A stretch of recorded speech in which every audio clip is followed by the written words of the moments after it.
Hi there. So today we're going to continue on with solving equations by factoring. So last class we just did basic factoring and set each set of parentheses equal to 0. Today we're going to take it one step further. So now in this example here, you'll notice we start off with an x cubed. So we're going to go back to how we were factoring right before spring break, where you take out a GCF and then have to factor. So if we look at these numbers, we have 4, 28, and 32. Well, 4 can go into all of them, so we take that out. Then they all have an x, so we can also take out an x. So we are left with x squared plus 7x minus 8 equals 0. So now keep your 4x there as we factor. So we want numbers that multiply to 8 and subtract to 7, which is going to be 8 and 1. This subtraction sign means they're opposite signs. We look back, our bigger number gets the first sign. So now the only difference with this type of problem is that you also set this 4x equal to 0. So whatever you take out in front, set equal to 0. So now we just have 3 things we're setting equal to 0. Then solve all the equations, so we're going to divide by 4.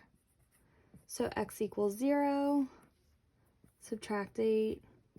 X equals negative 8, and then add 1. X equals positive 1.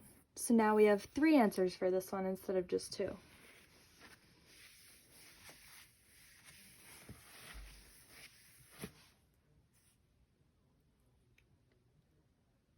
Let's look at another one similar to that.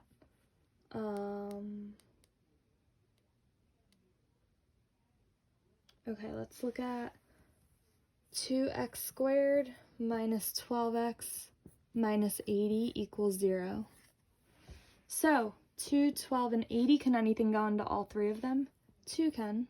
So we're left with x squared minus 6x minus 40 equals 0. So again, bring your 2 down as you factor.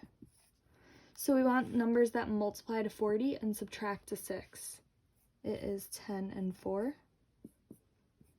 Different signs, your bigger number gets the first sign.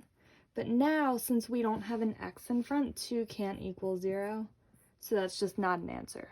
So we still just have x minus 10 equals 0 and x plus 4 equals 0. So x equals positive 10, x equals negative 4.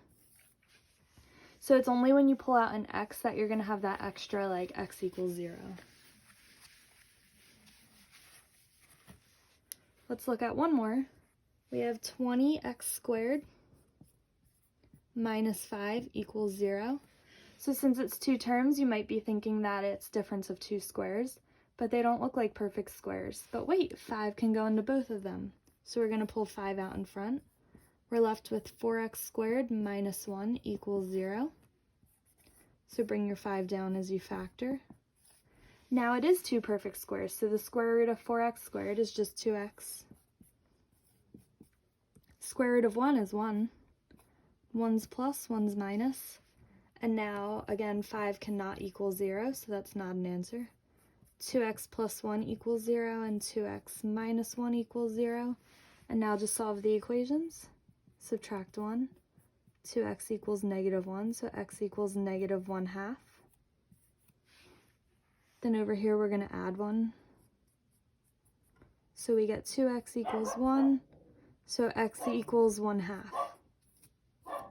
So we're going to practice this again today. So let me know if you have any questions.